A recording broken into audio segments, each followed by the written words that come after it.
Todos los seres humanos nos gustaría, deseamos vivir bien en un lugar donde tengamos seguridad, donde haya servicios públicos buenos, donde haya un transporte decente y seguro. También nos gusta el sitio donde hay oportunidades de educación para los niños, para los jóvenes, para los adultos, donde hay una oportunidad también para tener una salud digna y además una vejez tranquila.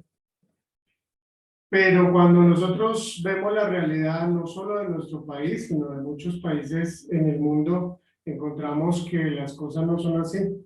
Encontramos que las cosas no están bien.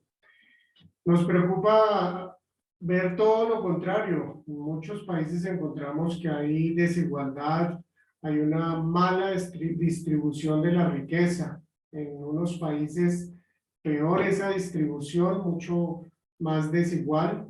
Hay también privilegios, hay corrupción, hay injusticia, hay sobre todo impunidad. Porque en medio de todas estas cosas negativas, el hecho de que haya impunidad es algo también muy preocupante. Hay abuso de autoridad, también a veces se emiten leyes injustas. En fin, la lista, diríamos, llega a ser interminable. Alguien dijo, la utopía política es pensar y creer que personas caídas, personas imperfectas, personas pecadoras y sin regeneración espiritual puedan llegar a lograr un mundo perfecto. Realmente esto es una utopía porque no es posible. Pero todo esto no significa que no haya nada que hacer, que debamos entonces quedarnos cruzados de brazos sin hacer absolutamente nada y ver cómo el mundo va hacia la autodestrucción. Es importante entonces evitar caer en esos extremos que nos llegan a paralizar. Esos extremos que, como dice algún refrán conocido, todo extremo es vicioso, esos extremos que son dañinos, que son negativos. Por eso la meditación de hoy corresponde a esta 12ª charla de meditación de cristianismo y política y lleva como título Extremos Destructivos. Vamos a pasar entonces a recordar rápidamente lo que vimos hace una semana y pensamos entonces en esta imagen. Recordamos que tiene que ver con esa salida de los dos discípulos que iban camino a Emaús. Y esto pues tiene un trasfondo en el que ellos están tristes, están derrotados, están diríamos en duelo. No solo a su líder y a su maestro lo han colgado en la cruz, ha muerto, lo han llevado al sepulcro, sino que todas sus ilusiones y sus esperanzas entonces están perdidas. Ellos esperaban que ese Mesías, en el que creyeron que era Jesús, iba entonces a liberarlos de ese yugo político del Imperio Romano, de esos opresores extranjeros. Y entonces ellos se encuentran con Jesús y vemos cómo ellos le dicen a para ellos en ese momento, un extraño que ellos esperaban que les fuera a restablecer el reino, a liberarlos de la opresión de este imperio romano. Entonces, más adelante vimos cómo cuando Jesús ya va a ascender a los cielos, lleva ya 40 días compartiendo con ellos, 40 días a partir de su resurrección, y entonces ellos le preguntan, los discípulos ya saben que Jesús va a ascender a los cielos, digamos, llega el momento de la despedida y ellos le preguntan insistentemente, dice ahí el texto, con insistencia le preguntaban, Señor, ¿es ahora cuando vas a restablecer el reino de Israel? Y ellos en ese momento ya saben que Jesús no va a instaurar el reino de los cielos en su totalidad en ese momento. Pero ellos entonces sí se preocupan por el reino de Israel. ¿Qué quiere decir esto? Ellos estaban anhelando y esperando tener un Israel libre, que no tuviera que pagar impuestos y ser maltratado por un imperio como ellos lo habían vivido por muchos siglos. Y entonces Jesús no les reprocha esto, pero sí les deja una tarea, una función que es mucho más importante y mucho más trascendental que dejar a Israel libre, no porque no le interese, sino porque no es en ese momento la prioridad. Y esa tarea que les deja, ¿cuál es? Les dice, y serán mis testigos y le hablarán a la gente acerca de mí en todas partes del mundo. Esto es lo que se ha llamado la gran comisión, el gran mandato final que Jesús le da a su iglesia, a sus seguidores, a sus discípulos. Es entonces una tarea mucho más importante que lo que ellos estaban anhelando en ese momento. Y es algo a lo cual los evangelios nos llevan a meditar. Realmente nosotros, ¿qué lugar le estamos dando al evangelio? A ese mensaje de salvación. Estamos dando el valor y la dimensión que realmente debe tener, como vemos que Jesús mismo le dio en su propia vida, en su práctica. Bien, también vimos cómo el inicio de esta iglesia que deja a Jesucristo es un comienzo muy difícil. Muy pronto ya asesinan a creyentes. Aquí vemos pues cómo es apedreado Esteban. Y fueron los que primero iniciaron la persecución de la iglesia, fueron los judíos. Esto entonces lo vemos en diferentes pasajes. También lo vemos cuando muere, es asesinado Jacobo, o también llamado Santiago, que era el hermano de Juan el apóstol. Y a partir de ahí vienen entonces esas persecuciones también. Primero, Saulo de Tarso, antes de ser transformado por el Señor, inicia persecuciones contra la iglesia, pero luego ya cuando él se convierte, él ahora es perseguido. Y también desde luego por los judíos durante sus viajes misioneros. Luego ya viene una segunda etapa de las persecuciones en este inicio tan difícil, y es la etapa de las persecuciones del Imperio Romano, que lo recordamos aquí terminando el Nuevo Testamento, como el apóstol Juan escribe por la revelación de Dios el libro del Apocalipsis desde una isla abandonada. Él pues está allí, ha sido expatriado. Y recordemos que a partir del año 64, cuando el emperador Nerón acusa a los cristianos de haber causado el incendio de Roma, viene esta primera gran persecución, de las cuales se conocen por este estilo persecuciones fuertes, grandes, ordenadas por los emperadores, se conocen 10. Miremos entonces cómo estos creyentes de los primeros casi 3 siglos eran odiados por su propio pueblo, el pueblo judío. Eran además arrestados, podían ser exiliados a islas solitarias, se les llevaba a trabajar como esclavos en minas, eran también arrojados a los leones, como vemos aquí en esta imagen, pues como un espectáculo, y además podían ser muertos, asesinados a espada. Era entonces realmente entregarle la vida al Señor, ser un cristiano en estos primeros siglos, todo un riesgo. Implicaba entonces un compromiso muy claro, muy serio, saber y estar dispuestos a todo lo que podía suceder en sus vidas. Era algo realmente bastante difícil y peligroso. Y por último, entonces vimos cómo comienza una última etapa en la historia de la iglesia, que nos ayuda a entender la situación actual, cuando viene el emperador Constantino.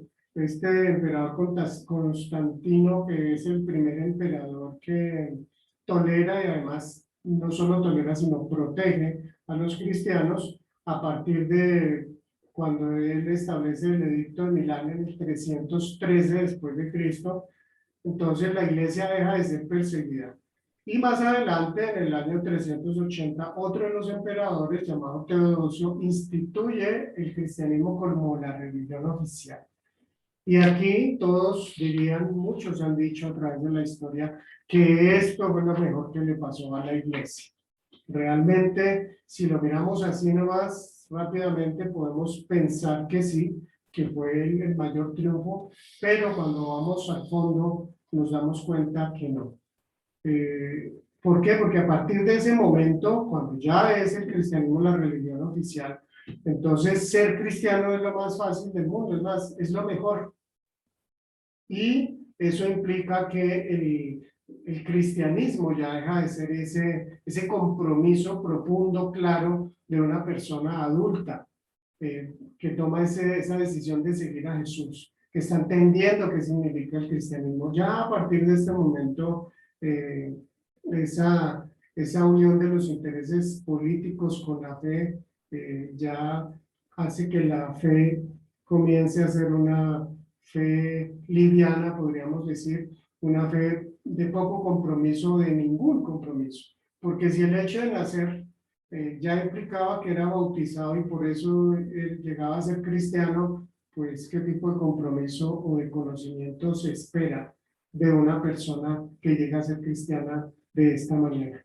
Así que hubo un relajamiento de la vida cristiana debido a este proceso y se inicia un sincretismo profundo, una mezcla de conceptos, de valores, de formas de vida, de aspectos religiosos ajenos al cristianismo que se empiezan a mezclar y a unir con lo que es el cristianismo.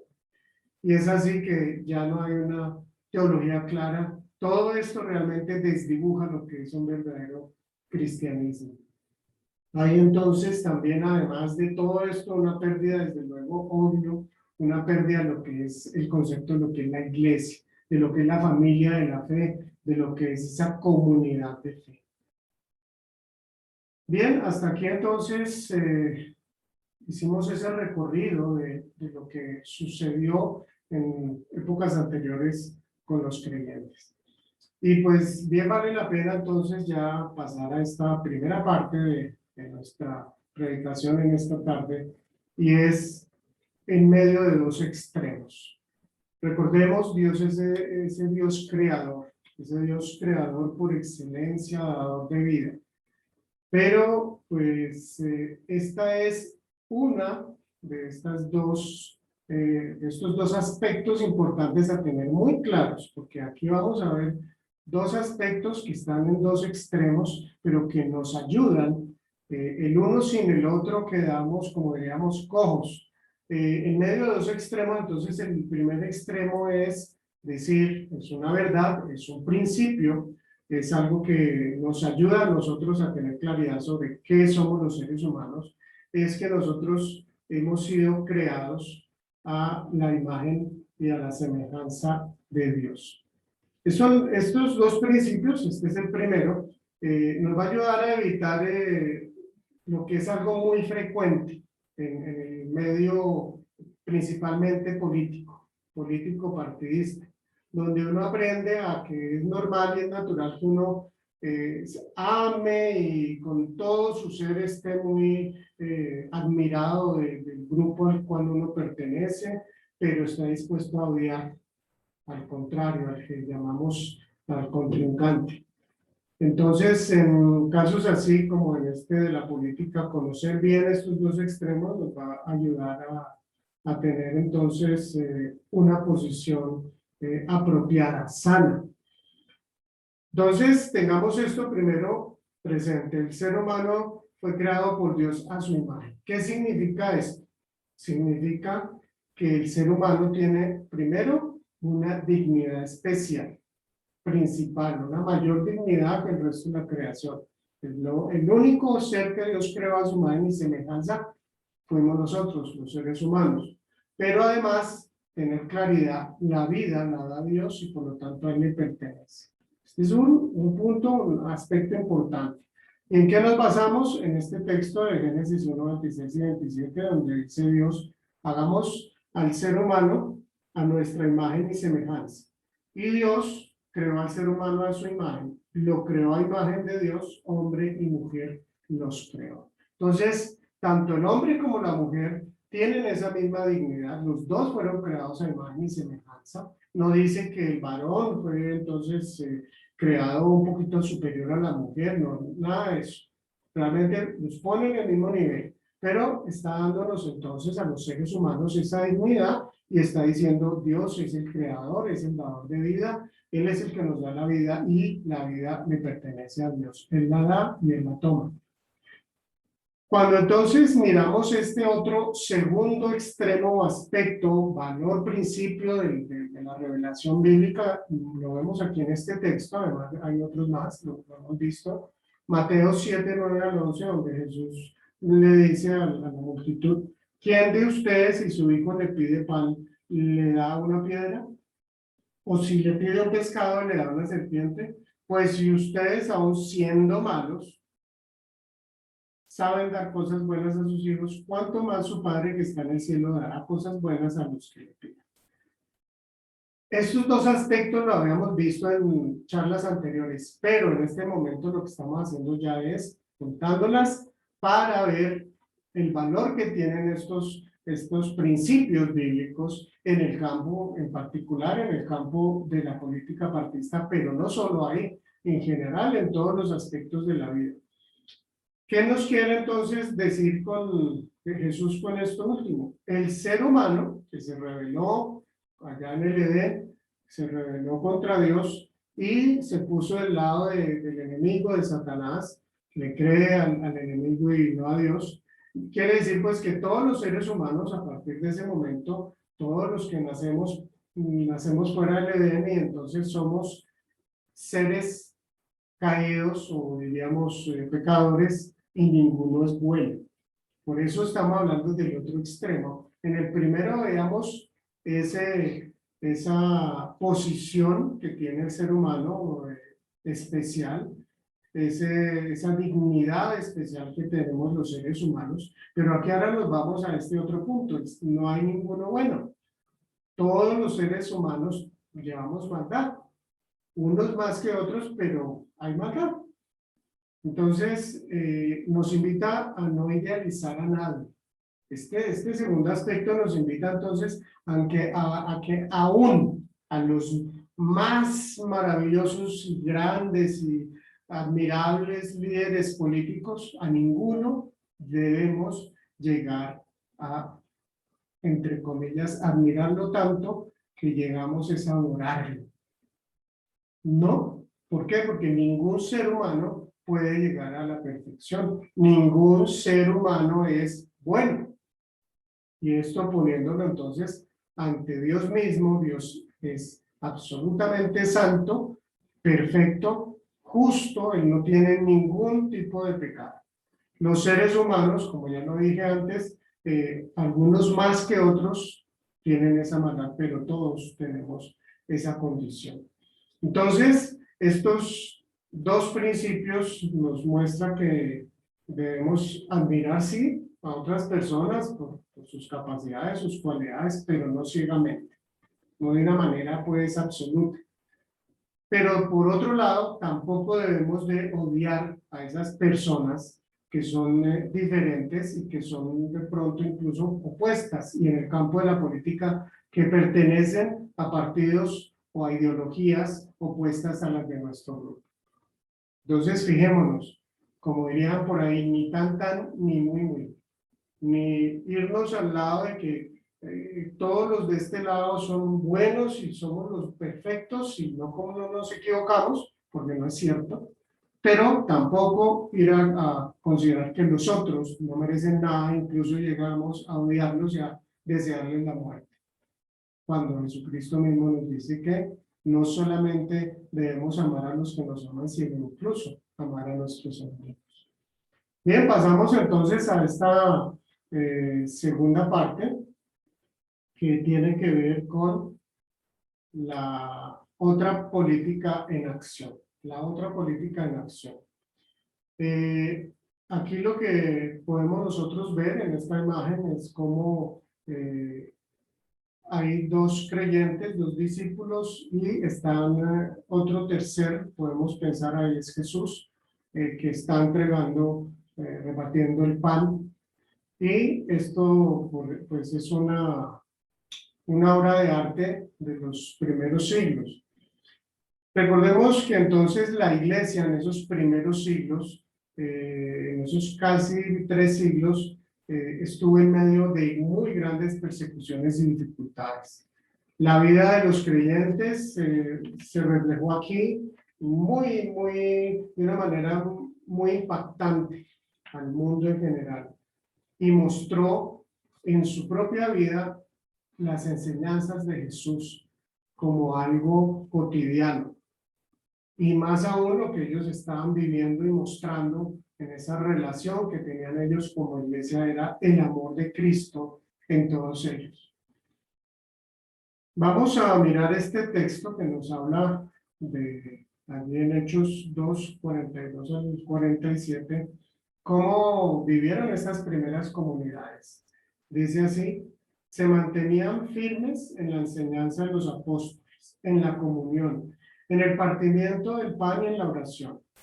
Todos estaban asombrados por los muchos prodigios y señales que realizaban los apóstoles. Todos los creyentes estaban juntos y tenían todo en común. Vendían sus propiedades y posesiones y compartían sus bienes entre sí, según la necesidad de cada uno. No dejaban de reunirse en el templo ni un solo día. De casa en casa partían el pan y compartían la comida con alegría y generosidad. Alababan a Dios y disfrutando de la estimación general del pueblo. Es un texto que debe invitarnos a reflexionar. Invitarnos a reflexionar. Nos habla como la iglesia de Cristo recién, esto miremos que es en Hechos 2, es inmediatamente después de que llega el Espíritu Santo. Es decir, Jesús ya había ido a la cruz, ya había resucitado, había estado sus 40 días con sus discípulos, había ascendido y ahora había llegado el Espíritu Santo a sus vidas. Y empiezan a llevar esta vida, es una vida absolutamente impactante, diferente, que le cala y le cuestiona a los demás la forma como ellos viven. Pues aquí lo vemos, ¿no? En el verso 43 dice: todos estaban asombrados por los muchos prodigios y señales que realizaban los apóstoles. Esta era una de las consecuencias de esa relación. Había milagros y desde luego había un impacto en la gente que les rodeaba.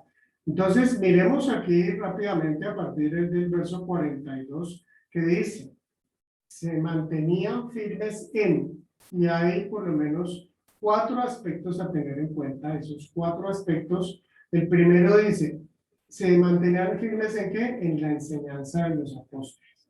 ¿Esto qué quiere decir? Que entre ellos había discipulado, es decir, había una enseñanza de la doctrina, de lo que estaban enseñando los apóstoles, que a su vez ellos estaban enseñando lo que habían recibido de Jesús. Entonces, había una fidelidad a la doctrina, a la enseñanza, había un anhelo de aprender.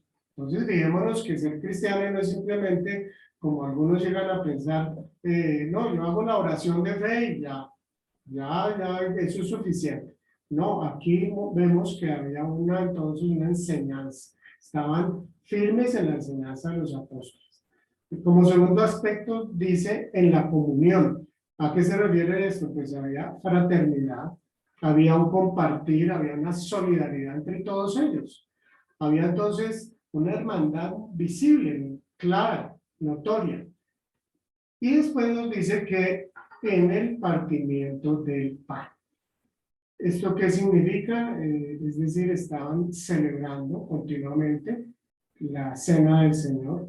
O sea que ellos tenían una comprensión y una gratitud bastante significativa por el amor de Cristo que se reflejó en haber entregado su vida en la cruz, y es lo que celebramos en la cena del Señor.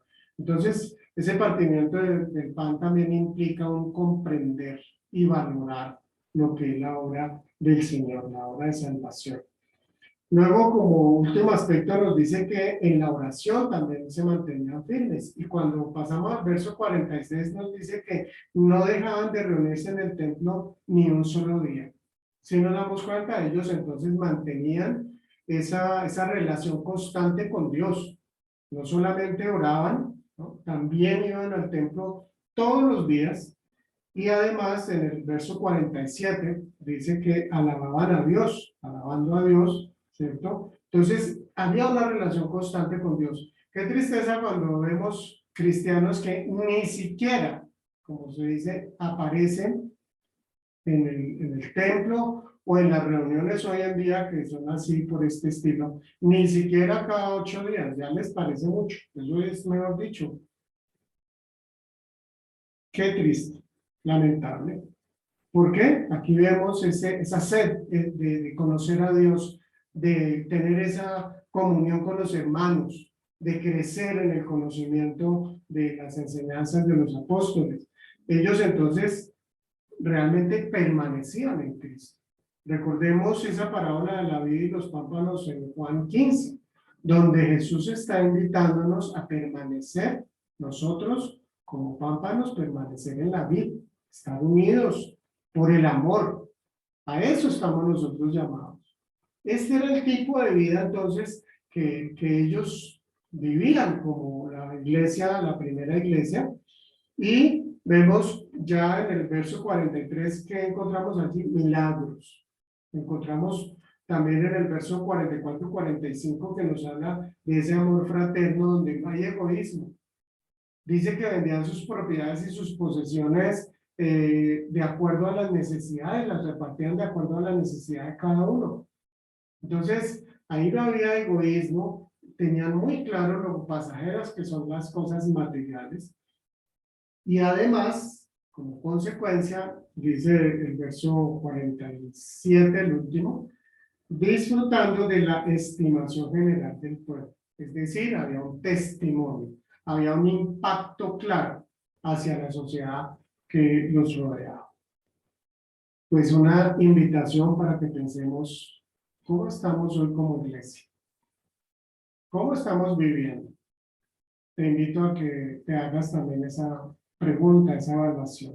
¿Qué tendríamos y qué tendría cada uno que hacer para acercarnos más, para llevar un testimonio más impactante, una vida realmente que alumbre a este mundo en tinieblas? Bien, pasamos entonces a esta tercera y última parte sobre este aspecto, hacer política, formas prácticas hoy. Vamos a ver solamente 3 formas prácticas, hay más, y de eso hablaremos más adelante. No es entonces aquí exhaustivo lo que vamos a hablar, desde luego. Formas prácticas de hacer la política hoy, pero ¿de dónde partimos? Pues nuestra fuente prioritaria, primordial, es la misma Biblia. Fijémonos entonces que la misma Biblia nos habla de formas diversas y también claras sobre cómo podemos incidir en la política. En este caso, ya no hablamos de política partidista, sino de política, como dice aquí, hacer política, pero ya es de otra forma. No del estilo de la parte gubernamental, sino teniendo presente que política es buscar el bien de los demás. Entonces, lo primero que nosotros podemos encontrar, lo encontramos en este texto, allí en 1 Timoteo 2, 1-4, dice así, el apóstol Pablo: recomiendo ante todo que se hagan plegarias, oraciones, súplicas y acciones de gracias por todos, especialmente por los gobernantes y por todas las autoridades, para que tengamos paz y tranquilidad y llevemos una vida piadosa y digna. Esto es bueno y agradable a Dios, pues Él quiere que todos sean salvos y lleguen a conocer la verdad. Pues el apóstol Pablo aquí nos está dando una instrucción a todos los creyentes que es muy clara. ¿Qué es lo que está entonces diciendo? Tiene aquí en el texto, encontramos un propósito y una motivación. El propósito, ¿en dónde lo encontramos? Allí en el verso 2, donde dice para. Fíjense que dice especialmente, ¿no?, que nos invita a orar, pero a orar especialmente, ¿por qué? Por los gobernantes y por todas las autoridades. Y aquí nos dice un propósito. El propósito es para que tengamos paz y tranquilidad y llevemos una vida piadosa y digna. Ese es el propósito. O sea, Dios quiere que vivamos en paz. Nosotros, su iglesia, también nos beneficiemos de un gobierno que sea un buen gobierno que permita que haya paz y que haya tranquilidad. Entonces, así podemos nosotros desarrollar esa vida como creyentes, esa vida, dice aquí, piadosa y digna. Pero, diría yo, más importante aún que este propósito es cuál es la motivación.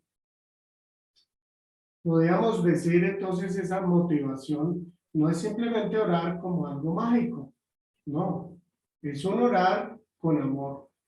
No porque, fíjense que aquí no dice que hagan plegarias y oraciones y súplicas y acción de gracias por todos los gobernantes porque ellos gobiernan bien.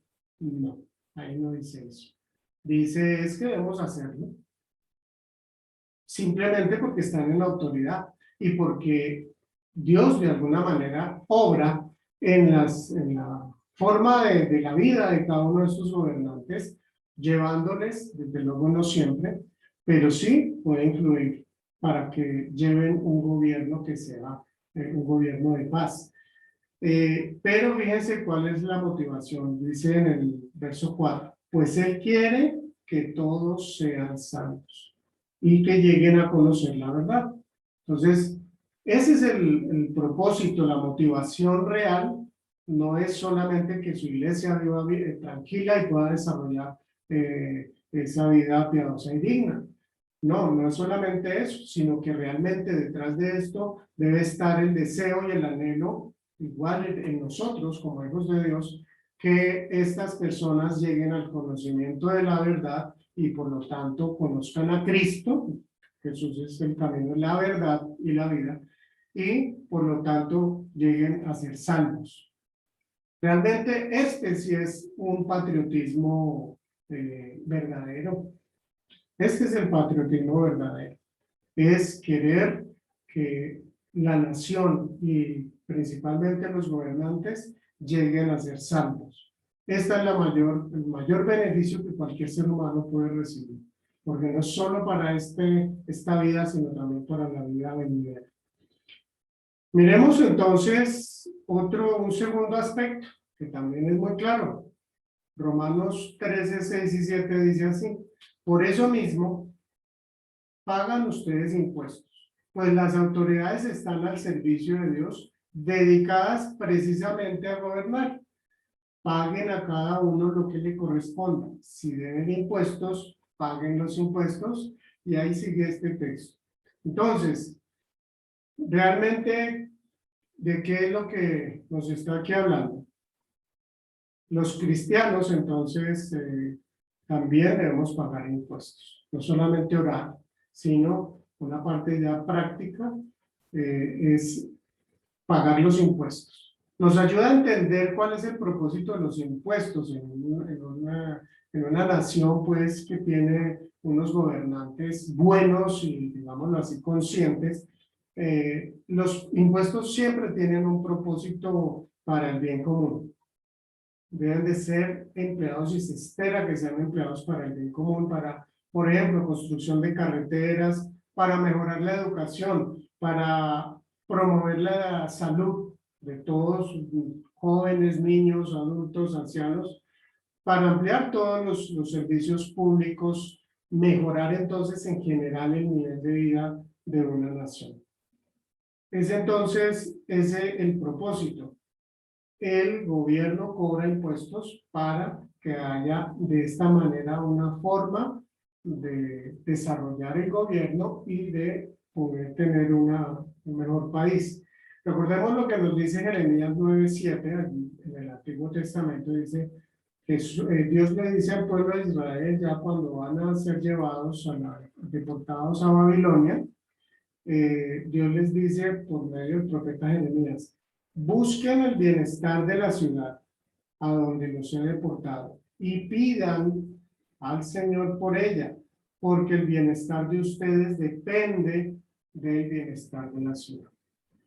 Es decir, que si nosotros vivimos en una ciudad, en un lugar donde hay paz, donde hay bienestar, pues desde luego ese también será nuestro bienestar.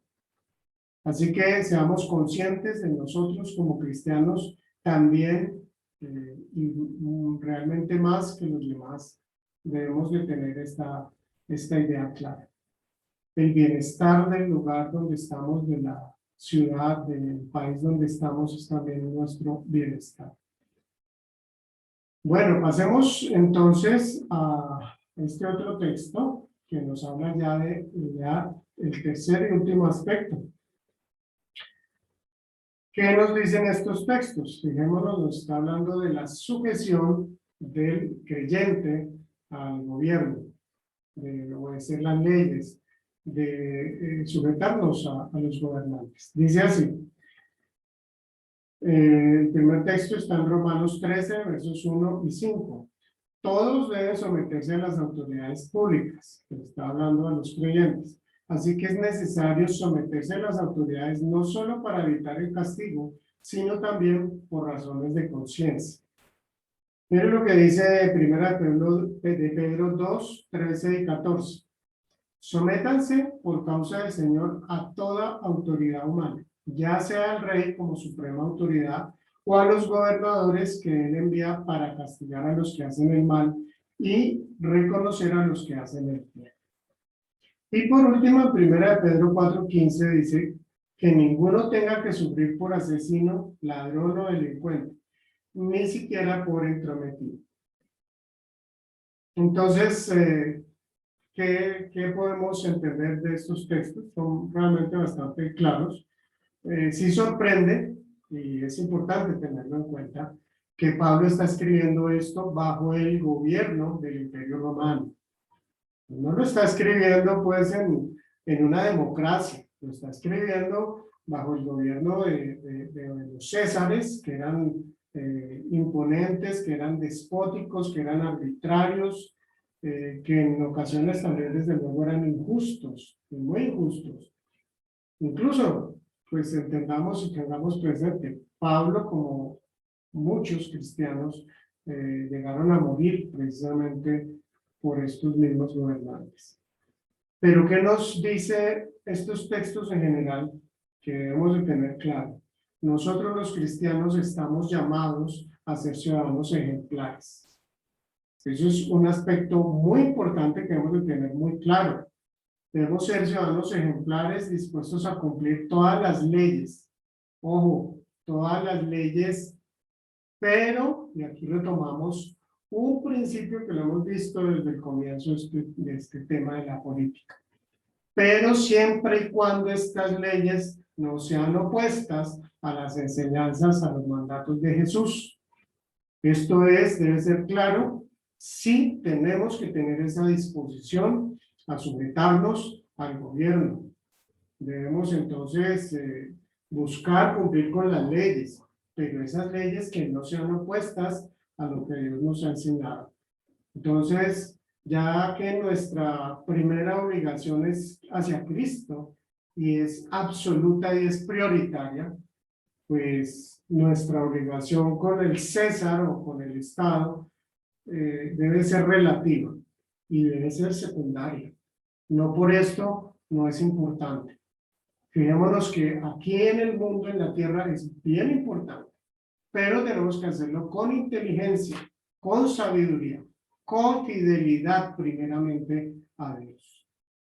Entonces, evitemos caer en estos extremos, por un lado, de idealizar la realidad, por otro lado, pues, por pensar que como vivimos en un mundo caído, pues debemos de cruzarnos de brazos y esperar a que nos llegue a la autodestrucción.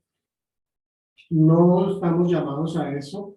Nosotros no podemos realmente tomar ninguna de estas posturas extremas, sino más bien aportar para el bienestar de nuestro país, de nuestra nación, de la comunidad en la que vivimos. A eso estamos llamados nosotros los creyentes. Bien, entonces vamos ya a estas conclusiones, esta última parte. La primera dice así: entender la realidad del ser humano nos ayuda a tener una sana postura política. Entonces, cuidado, mis hermanos, cuidado con esos apasionamientos. Cuando estamos en esa línea, estamos fuera de la voluntad de Dios. ¿Por qué? Porque Dios ya nos ha revelado en su palabra cuál es la realidad del ser humano. Entonces, ni odiar a los contrincantes, ni considerar pues que de este lado somos los únicos que no nos equivocamos y que tenemos toda la verdad. No, así no es. El ser humano es imperfecto, el ser humano tiene esa tendencia hacia el mal. Hemos sido rescatados por el Evangelio, gracias a Dios, los creyentes, por su misericordia, pero no por ser mejores que ninguno.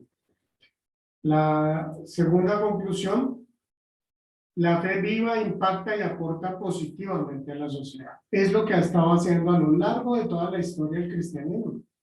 Si bien el mundo no ha sido todo cristianizado, y como lo vimos a partir de Constantino, realmente se empezó a vivir un engaño en cuanto a lo que era ser cristiano. Muchos, creyendo ser cristianos, digamos, lo vivieron unas vidas absolutamente opuestas a lo que nos muestra la palabra del Señor. Entonces, la iglesia sí tiene una tarea y una función muy importante, y es que la iglesia participa de una manera bien significativa en la otra política, en la política del bien común, en la política que busca que todos realmente seamos bendecidos. Una tercera conclusión: los creyentes estamos llamados a ser ciudadanos ejemplares. No olvidemos eso. Realmente los creyentes han impactado en el mundo también por este aspecto, por ser ciudadanos ejemplares, ciudadanos que se distinguen del común de los ciudadanos, que no hacen trampas, que no engañan, que hacen las cosas transparentemente y que las hacen bien. Y por último, algunas formas prácticas de aportar a nuestro país son orar por todos, particularmente por los gobernantes. Recordemos que no necesariamente es porque se lo merecen o porque es que son buenos. Mucho cuidado con eso. Simplemente es por obediencia, porque así lo dice la palabra del Señor, y lo que busca realmente es que ellos lleguen al conocimiento de la verdad, lleguen a ser salvos. También pagar nuestros impuestos, todos los impuestos de renta, de carro, todo lo que tenga que ver con impuestos, estamos llamados a cumplir con estas leyes. Y además sujetarnos al gobierno obedeciendo las leyes. Estamos llamados a sujetarnos al gobierno, a obedecer las leyes, siempre y cuando no sean opuestas a las enseñanzas de nuestro Señor Jesucristo. Tengamos estos aspectos y los anteriores que ya hemos visto presentes. Como lo dije desde un comienzo, del tema de la política había mucho que hablar y aún queda un poco más para hablar. No estoy pensando en que voy a totalmente concluir con los temas de la política, pero sí creo que aspectos centrales y primordiales para que todos tengamos en cuenta en nuestras relaciones, en nuestro país, en este campo político, que seamos sal y luz, la sal y la luz que Cristo vino a traer al mundo. Dios te bendiga.